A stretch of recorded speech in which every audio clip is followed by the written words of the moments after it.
So somewhere along the awakening journey, you may come into contact with this sort of experience, this sort of situation. I will just summarize it, but I can tell you many people have described this to me, and I've had this type of conversation with many people, but it's reasonably specific. At some point, you may recognize that there's a certain feeling, and I don't necessarily mean an emotion in the way we talk about emotions. It doesn't have a specific label.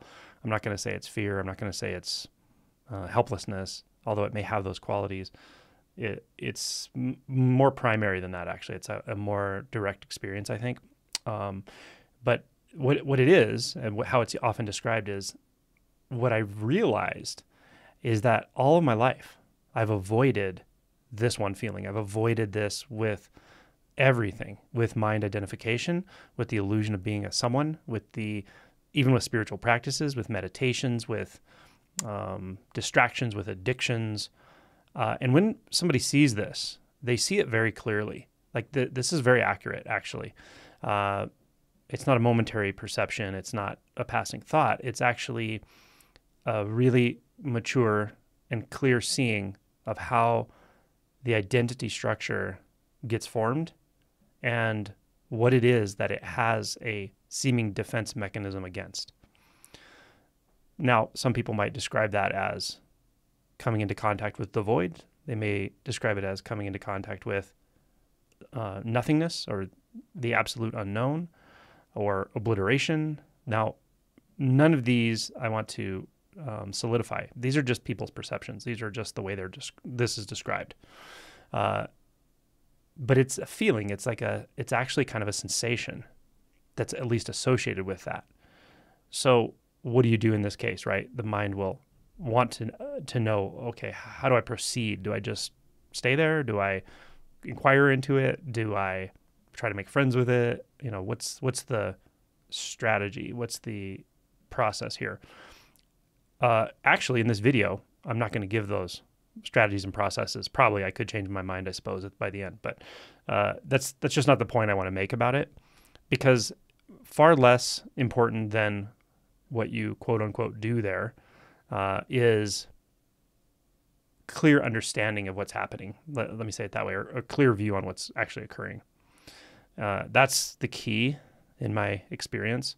And when that's clear, we could say the view here is clear, then the rest of it usually takes care of itself. You may or may not have some approach, process, or technique that's helpful to you. But I want to say something about the experience itself that can shift a paradigm, perhaps, about it. That is, when you're perceiving this feeling of, I've realized that I've been avoiding this feeling or sensation for my entire life. And it might be very distinct, like a sensation in my chest or something. When you realize that, when you recognize that, this is the message I want to give you. And that is, whatever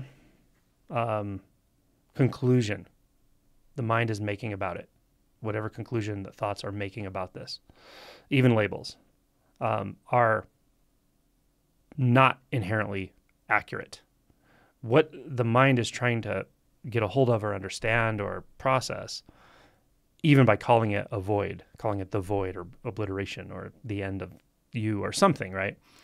All of those iterations of thought and belief, even if they come from a memory of a spiritual experience or a mystical experience or a memory of a teaching, even if it comes from that, it's inaccurate. At this stage of things, it's just inaccurate.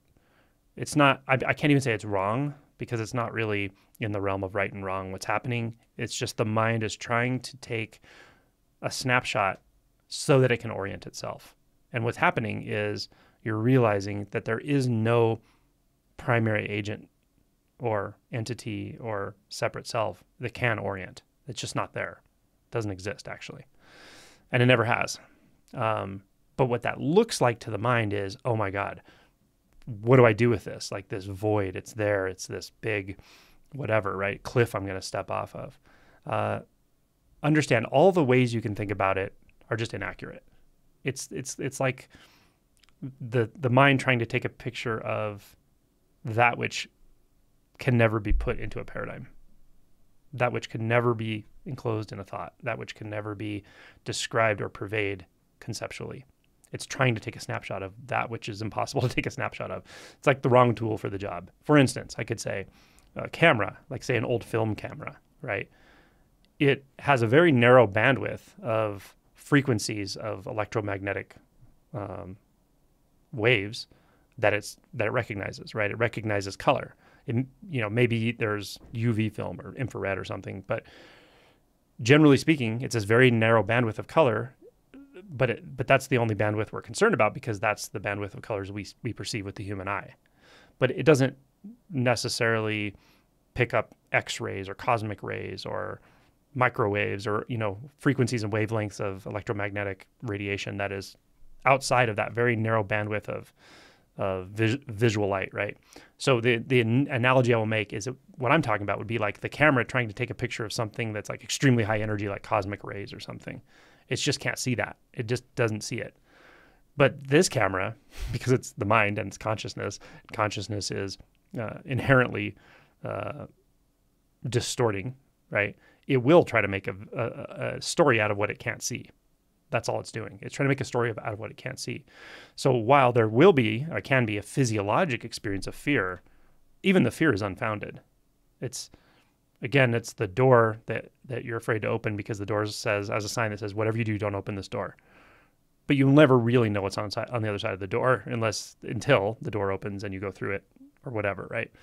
It's that kind of a thing that no matter what your mind concludes about it, what position it seems to be taking, even the feeling that you're hesitating from it, like I'm scared to step over the edge, don't even consider that to be true, because it's really not, actually. There's not someone who's afraid to step over that edge. That's just not accurate. And it's not nothingness that you're facing, and it's not a void that you're facing in any way you can possibly think about it. And it's not emptiness, and it's not impermanence. Like, all of these really become conceptual at this point. You are coming nose to nose with the unconditioned by mind. But all these descriptions and labels are mental conditions, right? That's what they are. They're snapshots. But they're trying to take snapshots of something that they can't take snapshots of. That's it, right? So this is usually how I direct people here, is like, I want to offer a certain paradigm shift, but the paradigm shift comes from back here, comes from the identity, right? And the paradigm shift is that whatever this identity structure is trying to orient to, its way of orienting to it is not accurate. And if you look closely enough at the identity structure, that's not accurate either, right? It's effect. It's an effect of like smoke and mirrors of consciousness, reflective consciousness, like two mirrors reflecting into one another, the subject, the object. It makes it look like there's dimensions in a way that there isn't, right? If you look into a mirror and there's a mirror behind you, it'll look like these infinite dimensions inward that don't exist at all. They literally don't exist, but you could believe that, perhaps if you didn't know you were looking in a mirror. That's how the mind works. It's perceiving like an external world that's sort of large, infinite, etc., because it's using that mental model. But that's not what it's actually perceiving. That's not what's actually directly occurring.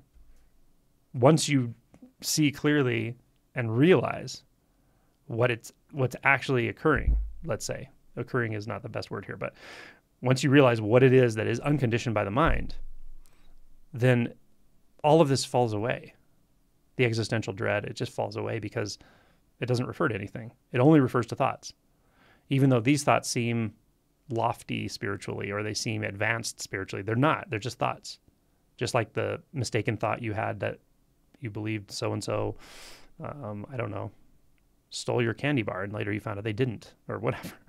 Right? These mistaken thoughts we have about situations, people, distorted memories, all that. That's just consciousness rearranging itself, distorting perception to some degree, to the degree we buy into it, to the degree we believe that story, that narrative.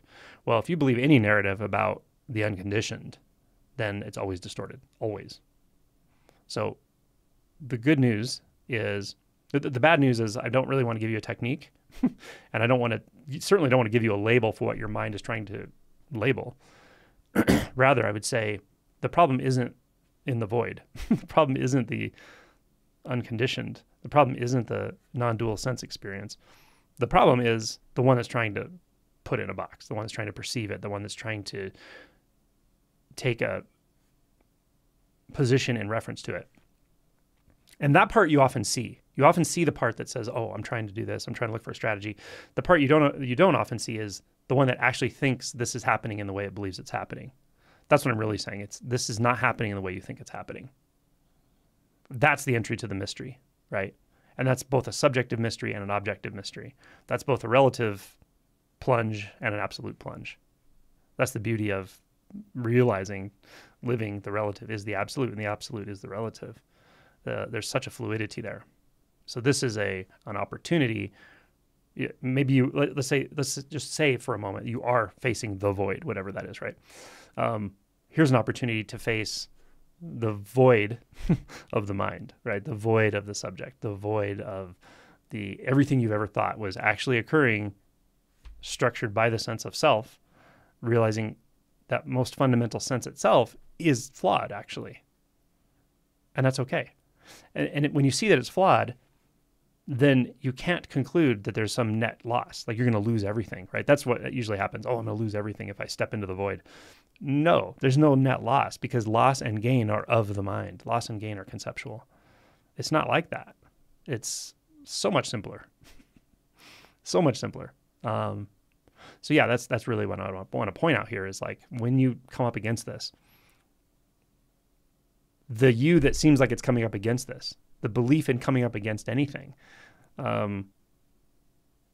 that's really where the release is. That's where the freedom is seeing that doesn't exist in the way it seems to, right?